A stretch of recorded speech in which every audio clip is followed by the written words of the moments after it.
nggak cuma di hahaha ya mungkin teman-teman baca sekilas terus udah selesai.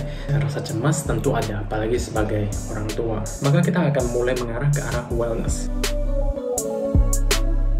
Hai, perkenalkan, nama saya Dion Haryadi. Saya bekerja sebagai seorang dokter umum dan juga content creator di bidang fitness, nutrisi, dan kesehatan.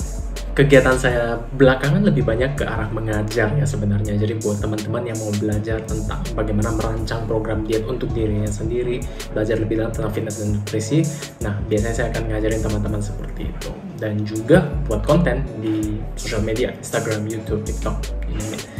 Kalau kita ngomongin sehat, kita bisa akan merujuk pada definisi sehat dari WHO. Jadi adalah sebuah keadaan di mana kita bebas dari segala macam penyakit dan keadaan di mana fisik kita, mental, dan sosial kita itu berada dalam keadaan baik.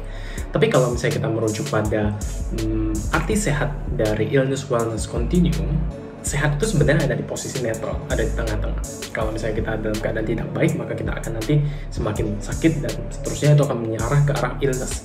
Sedangkan kalau misalnya kita meningkatkan kesehatan kita, meningkatkan aspek-aspek lain kehidupan kita, maka kita akan mulai mengarah ke arah wellness, bukan lagi sehat. Salah satu tantangan terbesar yang saya hadapi ya dalam sharing tentang masalah kesehatan, fitness, dan juga nutrisi ini menurut saya adalah dalam meracik edukasi yang saya berikan. Jadi bagaimana caranya memberikan sebuah konten yang edukatif tapi juga bisa menghibur, dan nggak cuma dibaca doang, nggak cuma di hahaha ya mungkin teman-teman baca sekilas terus udah selesai, tapi bagaimana teman-teman juga bisa mempraktekkannya secara mudah. Kalau ngomongin tentang perubahan gaya hidup, sebenarnya sebelum dan setelah pandemi itu tidak ada banyak perubahan yang berarti ya, terutama mungkin di masalah protokol kesehatan iya ya. Jadi yang sebelumnya nggak pakai masker ya sekarang jadi pakai masker, lebih rutin mencuci tangan dan lain sebagainya. Mungkin yang lebih banyak berubah adalah aktivitas sehari-hari. Yang sebelumnya saya lebih banyak bekerja di luar, sekarang lebih banyak bekerja dari rumah saja. Kalau di rumah aja terkesan lebih bebas, jadi kadang-kadang malah bekerjanya itu bisa sampai larut malam kadang.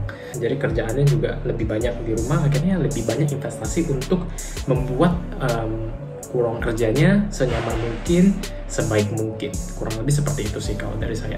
Kalau sampai paranoid sih enggak ya, tapi kalau misalnya rasa cemas tentu ada, apalagi sebagai orang tua. Dan selama pandemi ini emang udah jarang banget keluar rumah. Si Jamie dan Laskanya terutama yang bisa dipakai tangan, kayaknya satu tangannya cukup sebenarnya. Nah, karena lebih banyak di rumah, akhirnya ya seperti saya bilang, kita lebih banyak memfokuskan kesehatan dan juga kebersihan di dalam rumah kita. Salah satunya kita lebih banyak membersihkan surface, setelah itu ngajarin Jamie juga cara mencuci tangan yang benar, memperhatikan terutama juga ventilasi dari ruangan. Jadi ada air purifier, buka jendela, dan seterusnya. Bernafas lebih baik buat saya sesederhana bisa bekerja dan bermain dengan nyaman bersama dengan keluarga saya di rumah saja. Salah satu perubahan yang paling terasa ya adalah perubahan dari gejala alergi. Jadi saya dan istri itu memiliki keluhan alergi dari dulu, jadi sering banget bersin-bersin terutama.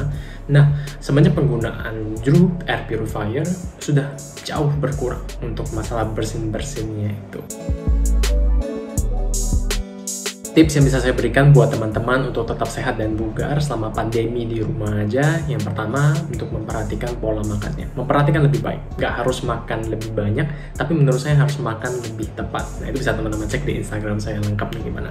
Tapi lihat lebih baik komposisi dari makanan kita, proteinnya gimana, karbohidratnya gimana, jumlahnya gimana, sayurnya gimana, dan seterusnya. Selain itu juga perhatikan aktivitas fisik kita. Terkadang karena kita sudah di rumah aja menjadi lebih males ya. Kadang kita bisa duduk-duduk doang, terlalu lama nonton, mager-mageran.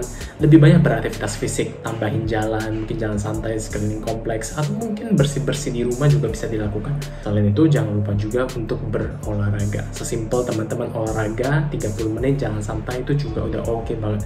Dan karena kita lebih banyak berada di dalam rumah saja, investasikan ke hal-hal yang bisa meningkatkan produktivitas dan meningkatkan kenyamanan kita selama bekerja di rumah aja. Buat saya, berinvestasi di Droop Air Purifier sangat-sangat worth it buat saya, karena untuk masalah kesehatan saya juga, dan ya bukan saya doang ya, keluarga saya juga, dan untuk masa depan.